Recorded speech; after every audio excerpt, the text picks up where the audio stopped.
Hi folks, it's Andy. Welcome to this week's Kendo Rant.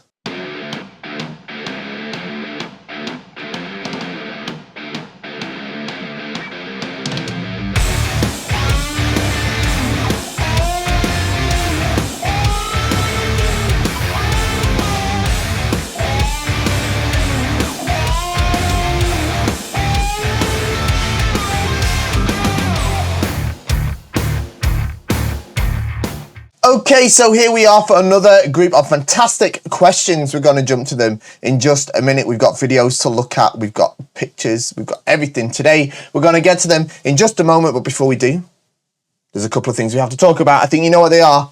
First and foremost, we're going to talk about the YouTube ninjas. We're going to increase the Kendo population.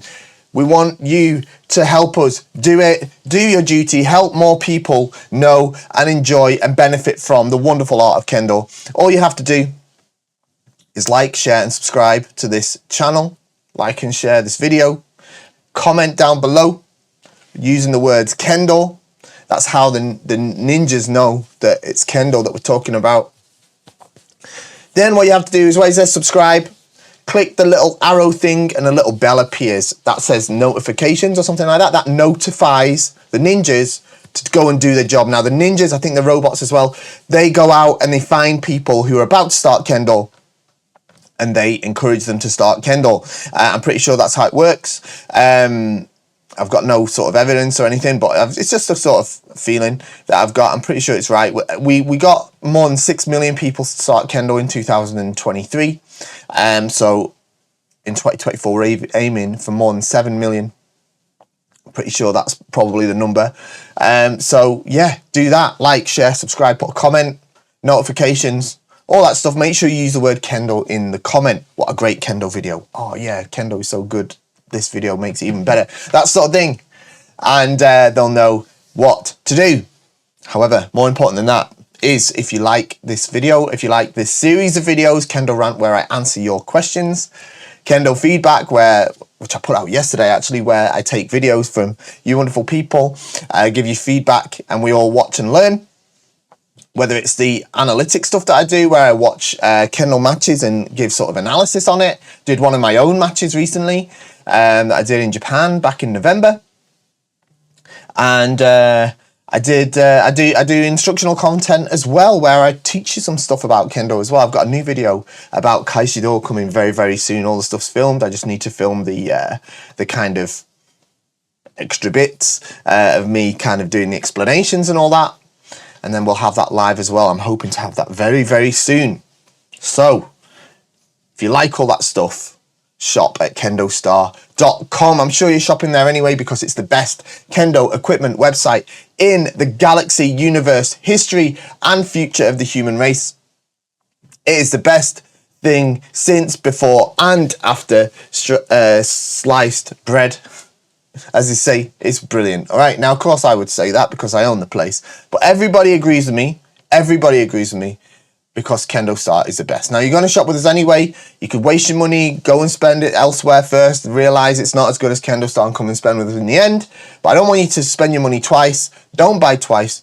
Buy right the first time and shop at KendoStar.com. You get the best equipment, you get the best service, no doubt about that. We're the highest rated on Trustpilot, and you support the channel as well. As the ancient Japanese proverb goes, everyone's a winner, baby. That's the truth. Okay, let's get to these questions. Okay, first question. Now, before I get into it, I'm just going to excuse myself slightly. You're going to have to excuse me anyway for the sort of croaky voice that I've got. I do have a bit of a sore throat going on. I'm not sure what that is about, but it's a bit of a sort of sore throat, cough type thing, cold type thing that I seem to have picked up. So yeah, nice. Anyway, right. Hi Fish Sensei, love the video. Another great Kendo discussion. Good. I got two questions. I'll leave it to you to answer. Only one or both or neither. We'll answer both, why not? I'm relatively new to Kendo, but there are even newer people than me in my dojo. Is it acceptable or disrespectful of me to give them some advice when I see them doing something that's objectively glaringly wrong, like bad foot position or swinging and saying men, but ending the swing all the way down at kote height? Or should I let the sensei handle this and just mind my own Kendo? It's a difficult one, isn't it? It's a difficult one.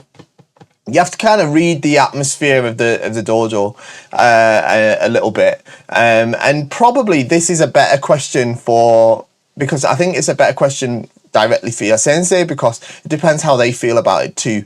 If it was in my club, if it's super basic stuff, I probably wouldn't mind too much, as long as like really obvious and done in a sort of tactful way that doesn't come off as a bit arrogant,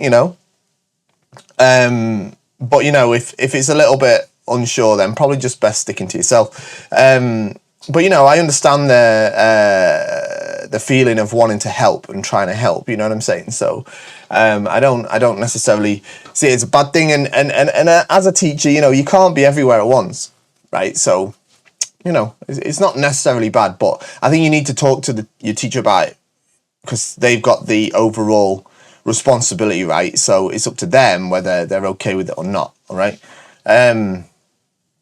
So I know that's not. I hate answering questions on here with Ask Your Sensei, but in this specific case, better be safe than sorry. 2, if unrestricted by tradition and history and redesigned from scratch, do you think the Kendo would have major differences from what it is now, or do you think it's as good as it's going to get? I put good in quotation marks as it's hard to define.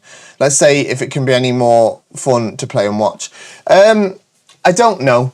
I mean, the tradition and history is what makes Kendo Kendo. So if you redesigned it from scratch, sort of abandoning all of that, you'd have something totally different. I don't even think it would even look like Kendo at all. You'd probably end up with something that looks more like simulated sword fighting, rather than the pursuit of Yu called Datotsu, if that makes sense. It's hard to say what exact difference is, but I'm sure the criteria of Yu called Datotsu would be scrapped, and it would most likely become something that's easier to enjoy as a spectator and easier to enjoy as a practitioner, because Kendo's not always easy to enjoy. Easy to feel gratification as a practitioner, shall we say. So, for example, make it easier to feel like you won. That sort of thing. So probably, I hesitate to use the term more sportified, but potentially that way. You probably have something that looks a bit similar to these like historical European martial arts things. Maybe even like a sports chambara. Perhaps. So I hope they don't do that. I like Kendo as it is. I wouldn't say Kendo is as good as it's going to get. I think Kendo is always evolving. It's always changing. The Kendo, for example, the Kendo of the elite Kendo of the All Japan Championships, let's say, of the recent ones compared to them just 10 years ago is very, very different. And from 10 years before that, very different again. So it is always kind of changing somewhat. And I don't think that's a bad thing. It's part of its natural evolution. Hi, Andy. How has Kendo changed you as a person? For me, it's helped me develop initiative and my ability to push myself in terms of exertion as well as comfort zones. Specifically, the fact that waiting for opportunities to come by in Kendo is less effective than just going for it. It's also given me the confidence to apply for universities. I've met many uni students who practicing Kendo with them, showing me that I can do it. Thank you. Kendo, KendoStar best in universe. There we go. Ninjas are definitely out working with that comment. So, it's hard to say how Kendo has changed me as a person, because it's difficult to know what I would have been like or how I would have kind of developed if I'd never done Kendo. But Kendo has had a massive influence in my overall life, almost from the beginning of when I started it 20 years ago. So 21 years ago, I guess. Of course, it has molded who I am. It's the reason that I've got a lot of things in my life. I wouldn't have met Miyuki, my wife, if it wasn't for Kendo, for example. I would never have moved to Japan. I would never have learned to speak Japanese. I'd never have pursued things like participating internationally in like the World Championships. So all these things have certainly changed who I am as a person, and obviously I would never have developed a career in Kendo as well. So I think it has changed me because especially living in Japan changed me a lot, the way I look at things. But it's hard to pinpoint exactly this reason or that, because I don't know what would have happened otherwise. But I don't think I would have been as I think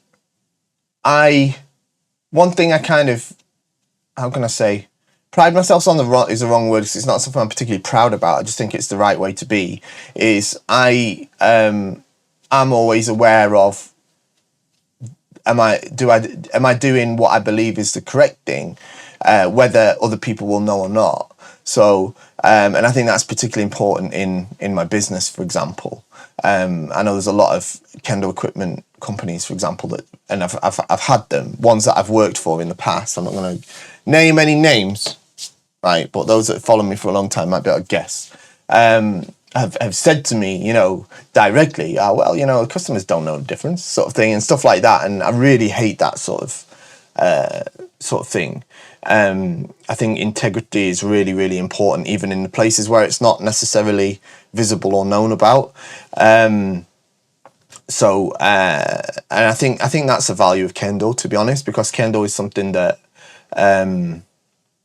you know, it's not, Kendo's not about impressing other people. You only improve at Kendo by working on yourself. So, you know, but, you know, that's not to say that I'd be like this horrible person if I didn't do Kendo. I don't know. Maybe I would, maybe I wouldn't. But, you know, my old teacher used to say to me, if you think I'm a bad guy now, you should have seen me before I did Kendo.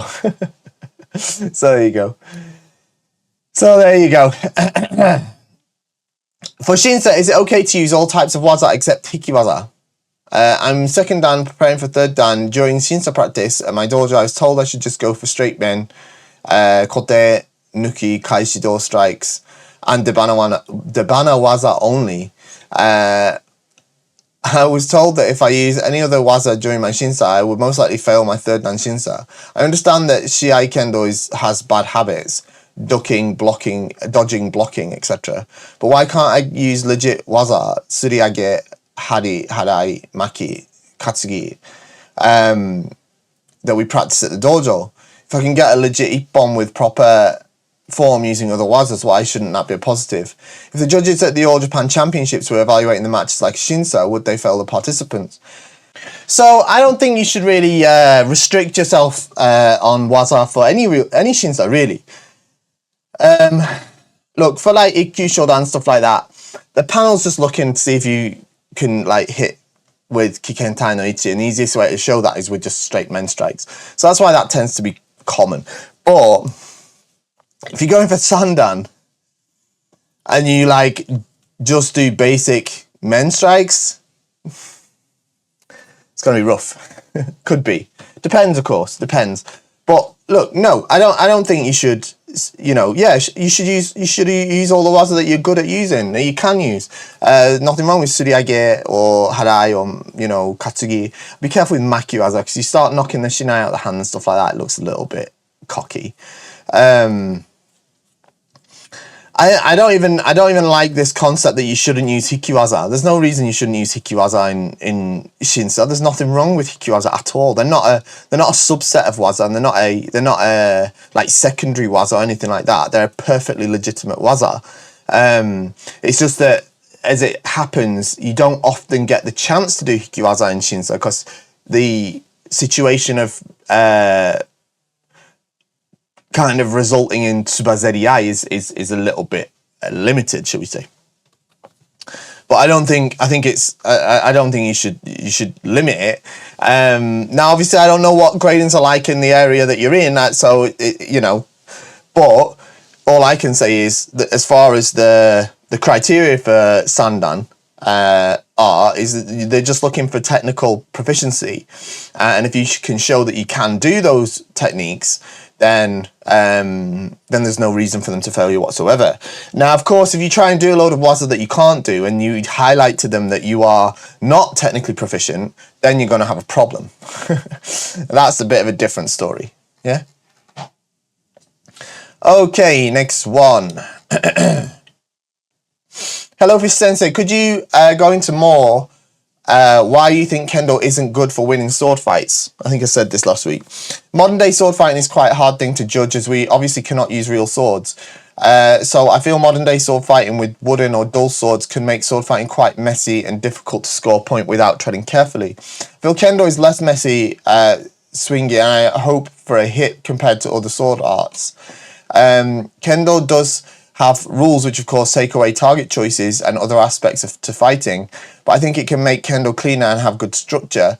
Some sword fights immediately spot if they make a hit no matter the force behind it or the lack of intentional precision of the strike.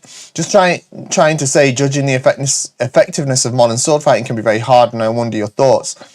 Thank you very much in advance. Okay, so last week I think I probably said that Kendo's not good for winning sword fights. I probably should have said Kendo is not intended for winning sword fights. All right, I don't know if it's good or not. I know nothing about real sword fights. All right, I know nothing about them. I've never been in a sword fight because I've never, you know, when am I going to be in a sword fight? We don't have sword fights. Yeah, we have mock sword fights. Yeah, I guess in like other activities and stuff, but they're not real sword fights to the death, right? So you know, I mean, I'm sure it happens somewhere in the world, but you know, Kendo is not intended to increase your ability at winning sword fights. That's not, it's the intention of Kendo, all right? Kendo is intended for people to train their sort of mind and body in order to achieve a perfect yuko datotsu, the perfect ippon. And that's intentionally separate to just winning a sword fight. It's a different activity, all right? So maybe Kendo is good for winning sword fights. I don't know, but it doesn't matter because it's not what it's intended for, and it's not something that is really relevant to anything either, because sword fights aren't a thing. So I did see a clip the other day of a very, very good Kendo practitioner. I'm talking like all, you know, former All Japan level when they were a high school student, still very good. It looks like they did some sort of play around with some, is it HEMA people, and from the clip that I saw, like he couldn't really handle it, you know what I mean? He was losing quite obviously because you're playing different rules. It's a bit like why I don't like doing, I don't really buy into the Ishijii from like Kendo and other Budo, like with Naginato or Tan Kendo and Ju Kendo and stuff like that. Look, wait a sec. I love Naginata. I do. All right, I've tried it, liked it, thought it was cool. All right, I've got no beef with the Naginata guys. All right, none whatsoever. Right, and none particular with the Ju Kendo guys either. That's cool. Oh, it's all cool. It's all cool. I just don't like mixing it all up. I think it defeats the point a bit of it all. All right. I know people like to say that, oh yeah, but if you do Ishijii with someone doing Naginata, you get to learn about distance and stuff. It's like, well, what do you mean learn about distance? You don't fight people that have Naginatas. So I don't like it. I don't like that sort of stuff. It's like you're playing you're playing one person's playing tennis, the other's playing badminton. You know what I'm saying? Like, it's like not counterproductive, but it's not productive in my view. All right, I don't particularly like it. Right, and it's not that I've not tried it. I have. It's if you want to do it for fun, that's cool. But let's not pretend that it's anything other than just for fun. Yeah, let's just remember that's what it is. It's just for fun, and that's cool. You want to do that, enjoy it, and knock yourself out. That's cool. I don't have an issue with that at all. But let's not pretend it's something else. And it's the same, you know, with people that do Kendo, like when they sort of mess around with people doing the other types of sword arts or European arts and stuff like that. It's just a bit of fun. So yeah, that's it really. Okay, next one. Hello, Sensei. Hypothetical question asking for a friend. I'm part of a small Kendo club, not yet associated with a national federation. There are just a few of us, including Sensei. The Kendo I train with often has good skills during Kirikaishi. However, when we do Gokaku Geiko, he uses what I call kitchen sink waza. Lots of very powerful, ill-disciplined strikes, and as an example, it's rarely 1 or 2 men strikes, usually 4 or 5, most of which end up on my shoulders. I don't mind receiving strikes in general. I also play rugby, so I'm very comfortable with collisions. But after a while, it does become unpleasant, rather unpleasant. Yeah, I'm sure it does. Where I struggle is that in all of this, I feel it's counterproductive. My view of Gokaku Geiko is it's an opportunity to practice the techniques we're learning in real time. I'm still new to Kendo, about a year, and I often feel frustrated when I try to execute Waza properly, but constantly having to dodge accuracy by volume attacks. Since I've spoken to him, but it's always the same. To be fair, my partner is not cynical or trying to push anyone around. His volume knob is still at 11. My question is, how should I handle it? Keep doing what I'm doing. I want to reply with my own accuracy by volume, but I also don't want to practice garbage Kendo. Kendo is supposed to be strategic, elegant, and beautiful, not just flailing around with the shinai. Thank you for your patience with my long-winded question. No, so I totally understand, and you don't have to be in a small dojo to be experiencing this. There's plenty of people that don't get it, right? They don't get it. They, you know, once they've got their bogo on and they say, right, okay, it's Jigeko time. They just sort of go, just kind of, you know, it all goes white and they just go like this, and they think they're sword fighting, and they start just bashing away. And unfortunately, yeah, a lot of the time with these people, there's not a lot you can do about it. There's not a lot because they're not for changing. They're not for changing. So the best you can do in your situation is just defend yourself. That's what I normally do with these people. I just sort of defend myself. Obviously, I'm in a bit of a different position these days where I'm sort of in a bit of a teacher role as well. So if someone starts on me, I'll be like, whoa, stop. Stop. And if they start, you know, if they don't, then I'll be like, look, I think it's time for you to step out. But if, you know, in your position, you can't necessarily do that. So I just try to make sure you don't get injured. Don't devolve into doing what they're doing. Don't devolve into what they're doing. And if you want to make strikes, try to time them between theirs, but just try to prevent yourself from getting hurt. Focus on your other training, your Kihon and stuff like that, your Kirikaishi. That's more important than Jigeko anyway. And get what you can out of your practice with your sensei. You'll get more from that anyway, right? And then try to widen your network of people you're practicing with as soon as you can. That's all I can say. Hi, Andy. I hope you're doing well. I have 2 terminology questions. Okay, no problem. What are the differences, different types and variants of Kirikaishi called in Japanese? I'm particularly interested in the names of the ones where you do half of it, i.e. only 9 instead of 18 sayumen, and the one where both Motodachi and Kakarite do Kirikaishi simultaneously, or where you do it slowly, properly, and without blocking. Also, I've seen this interesting variant of Kaeshi-Do, and was wondering whether this is a particular name for it, and if it's considered Yuko or Datotu. Both first examples were from a recent university championships. Ironically, one was executed by Fujishima-kun, and one was done against him, so I laughed there, because I know Ken-kun. Both were deemed to be Yuko Datotsu, while the last example of Mr. Takenouchi was not. Thanks and have a nice weekend. Okay, we'll have a look at those in a sec. But the first thing, so whether you do 9, 18 or more Kirikaishi, it's just called Kirikaishi. Originally, like having a set number of Sayumenuchi is a reasonably new thing. There's still like old school senseis that they just make you keep doing it until they've decided you've done enough. It's not necessarily like the sort of 4 forward 5 back thing. When both people are doing Kirikaishi simultaneously, that is called Ai Kirikaishi. Ai Kirikaishi. Yeah, I mean, oops. Ai Kirikaishi. Yeah, I means together. Yeah. Or when you do it slowly and properly without blocking. Again, there's no real term for that. In my dojo, I just call that Suriashi Kirikaishi, because I have them do it with Suriashi instead of Fumikomi, and they know to not receive. Okay, but some people are slow Kirikaishi, whatever. but there's no specific term for it. So yeah, that's one thing. The thing about in like Kendo in Japan, it's not these things are not strict terms. It's part of their just regular language, and lots of dojos or like schools or stuff, they'll have their own style of doing kirikaishi. So when you say kirikaishi, they just do it in their style.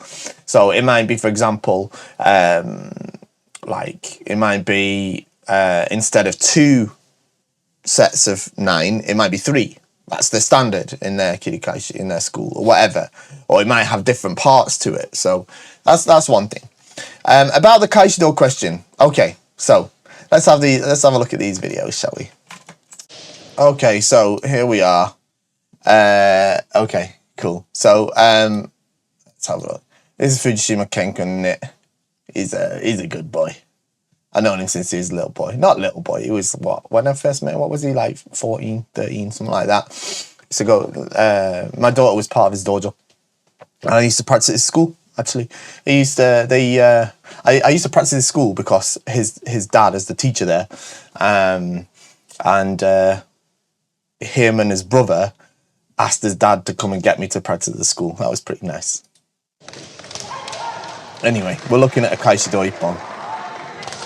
Okay, so I know what we're talking about. I've seen this one too. Let's have a look at the other one. Okay, so this is the other one. This is in a vertical format, which is a little bit frustrating, but let's have a look anyway. So this time Kenken's facing the camera. Yeah, and that's his Waza, okay. And then the last one is Takenouchi-kun, right? Okay, let's have a look. Takenouchi-kun is another one that I first met when he was 17.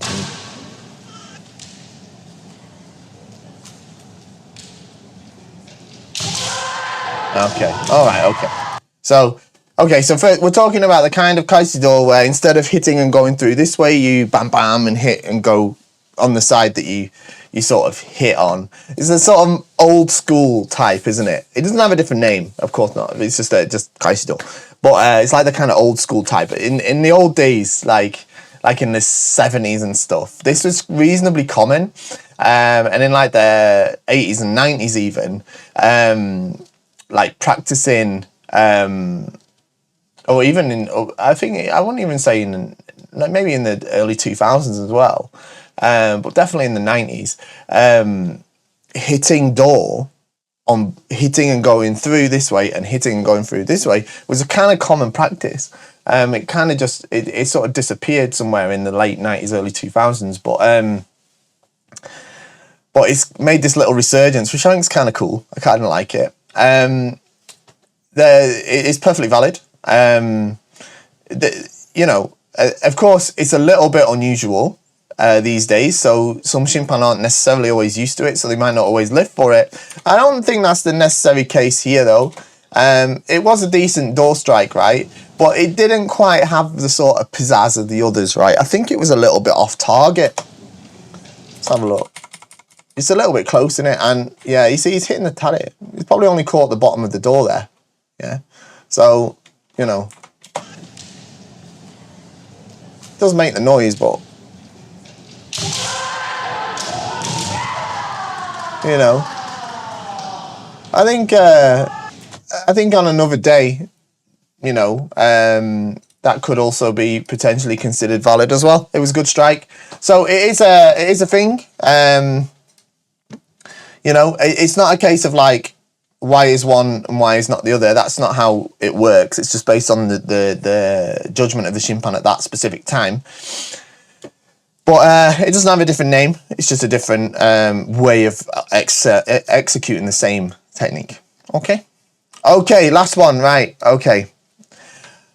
I hope you're doing well, Sensei. Can you elaborate more on the idea of pushing the hips back in kamai in today's review video, please? Is it like pushing the hip back in number 1 or tilt the pelvic like 2? I think we've got the same problem with the guy in the video. Please forgive my informal picture. I really appreciate your contribution to Kendo community. Oh, that's very nice of you. Okay, right, so... right, so we've got this. Right, it's not like 1. You don't want to be like that, like leaning forward, right? If anything, it's more like this. But that's a little bit extreme. That's a little bit extreme, right? You don't want this kind of curved thing either, but it is a little bit, it's a bit more like that, okay? So essentially that your weight is carried on your left leg. The main issue here is this leg is too far away. So if this leg was like here, then we'd probably have what we're talking about, and then they'd straighten up a bit, wouldn't they, if this came forward a bit, and the weight would be more on the left leg than on the right leg, yeah, so that you can launch and push the hips forward instead of upwards. All right, that's the sort of image I'm talking about. Okay, good question. I like the diagrams, are good. And that's it, we're at the end. Thank you very much for joining me today. I hope you've got a fantastic weekend of Kendo planned ahead of you. Don't forget to like, share, subscribe, notify the YouTube ninjas, and put a comment down below. And most importantly, shop at KendoStar. I'll see you all next time. Thank you. Bye-bye.